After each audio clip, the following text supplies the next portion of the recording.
In the past year alone, I've worked with over 100 e-commerce brands which have scaled to multi-6 and multi-7 figures with Google Ads alone at a 5x ROAS and beyond. And one thing I've found with the brands that go above a 5x ROAS consistently is that they do things a little bit differently than those brands struggling to even get a 4x ROAS or a 3x ROAS. So in this video, I want to go over exactly how we got these e-commerce brands to over a 5x ROAS consistently, and we're able to scale them long term. Now, before we get into any of that, these are some of the brands which we're working with. These are under my agency, Your Marketing. But if we look right here, a lot of these brands are way over the 5x ROAS. Some are at a 20x ROAS, some are at 11x ROAS, 9x ROAS, 8x ROAS, so on and beyond. Now, there are some brands which are below a 5x ROAS. That's expected. Not every single brand in the world that we work with or any brand out there is going to be able to achieve these numbers. However, if you do certain things the right way, if you implement certain strategies, there's a higher chance your brand will be able to break that 5x ROAS barrier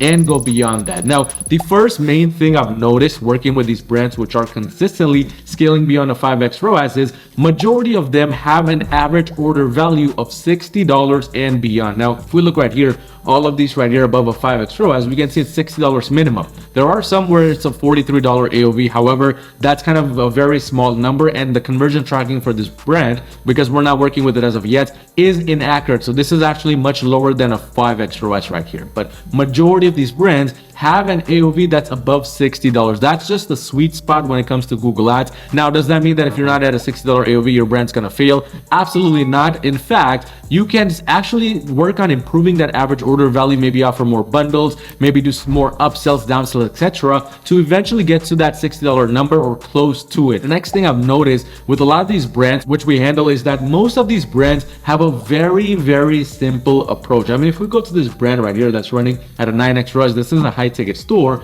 we can see the simplicity of this approach. I mean, there's only one major performance max campaign, and then there's another one which is kind of running in the background, and then there's a brand search, retargeting campaign. That's literally it. It's so simple that it just works. And that's the thing you want to understand with Google. It's not about making some fancy approach of, it's not about having something that's so advanced with so many different barriers to entry that it becomes difficult to scale the brand. You actually want to keep things simple. You want to keep things straightforward, because that's truly what will scale the brand to the very next level. Third thing you want to understand with these brands is the product feed issues for all of these brands. It's at a very, very bare minimum. Now, if you go on over to the product section, to the diagnostic section, majority of these brands will have product diagnostic issues that are less than 10% to 5%. Now, DTIN issues, of course, they're going to add up to maybe more than that. That's completely fine. It's not going to make or break your scale. However, everything else that's more important, like for example, unavailable mobile landing pages, or maybe overlay on your image, these are more kind of the important warning signs which you want to keep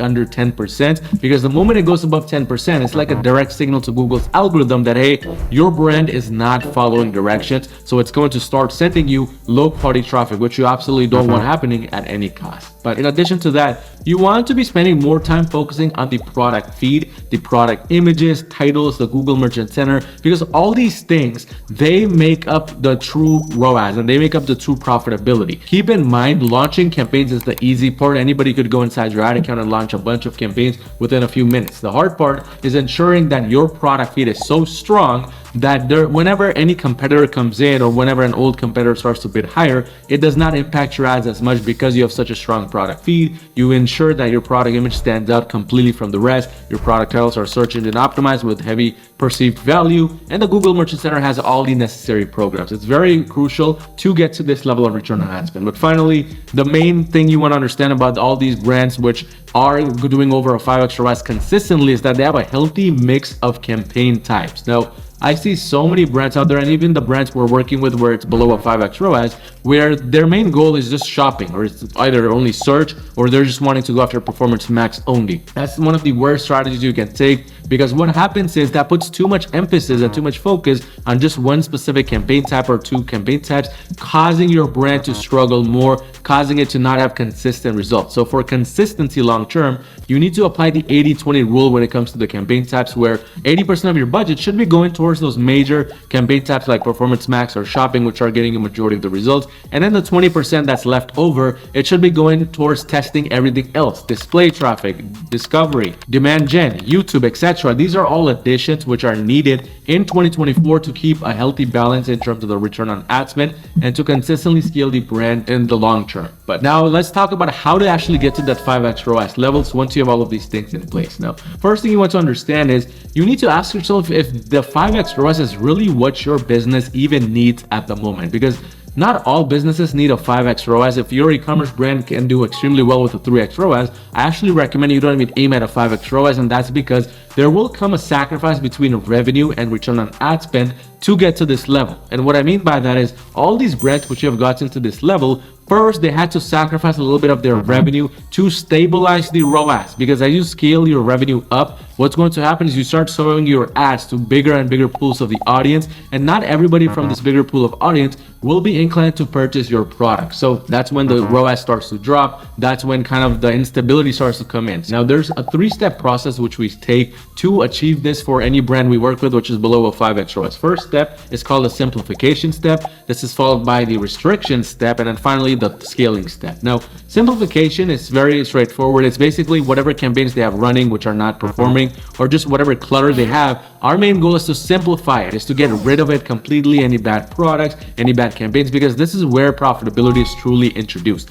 You want to only keep running what's making you money, what's actually profitable, and running according to your numbers. And this is the same thing for the product feed as well. You don't want to be focusing on any product which is not really profitable, which is not really making the brand any type of money, because once you simplify things, then this brings us to the restrictions step, which is basically where you now start adding a little bit of restrictions to the campaigns. Now, the restrictions, what you want to understand is just because you want a 5x ROAS does not mean you go inside a PMax and set the target ROAS value at 500% or so, because what's going to happen is if that ad account has never achieved that level of scale before, it's not going to magically start appearing it just because you set a restriction on a PMax. You need to slowly and gradually work up to it. Our best approaches that we have seen with the restrictions is we have some campaigns, maybe 5 to 10% of the campaigns that are performance max have restrictions on them, and small restriction, nothing too crazy, something right in the middle. So if, for example, my account has been achieving a 3x ROAS and my goal is 5x ROAS, I'll probably set the restriction at a 4x and then slowly work up. But the rest of the campaigns in the account, the other PMaxes I may have or other shopping campaigns I may have, they have no restrictions on them, because what we want to do here is we want to have a healthy mix between restrictive campaigns versus non-restrictive campaigns. If we go too restrictive, what will happen is we will end up destroying our scale completely for revenue, and we will not be able to scale the revenue to the next level. Once you have that restrictions in place, then you want to let it run. And in terms of scaling, which is the final step, the scaling is a little bit slow when you want to achieve those ROAS values, because the main goal is profitability. You need to be achieving a profitable ROAS consistently for several days before you decide to scale up the budgets to the next level. And what we do is, if we want to scale a campaign, we want to make sure we're getting above a 5x ROAS, not at the exact 5x ROAS levels, maybe 5.50, 6x for at least 3 to 5 days, and then we start looking into scaling. But even the scaling phase, we take it a bit slower to maintain the ROAS. Every 10 to 14 days, we're increasing budgets by maybe 20% to 30%, and then letting the ROAS stabilize, because again, you want the ROAS to be stable before you bring things up in terms of the ad spend. But this is kind of the approach we take to maintain the 5x ROAS levels across all the brands we handle. And if you run a brand doing $1 million a year, you need extra help scaling to the next level with Google Ads, go onto my website at yourmarketing.com and schedule a free call with me to see essentially how we can work together and make that happen. But check out this video right here where I exposed a brand doing $200,000 a month in revenue, where we applied similar tactics and more.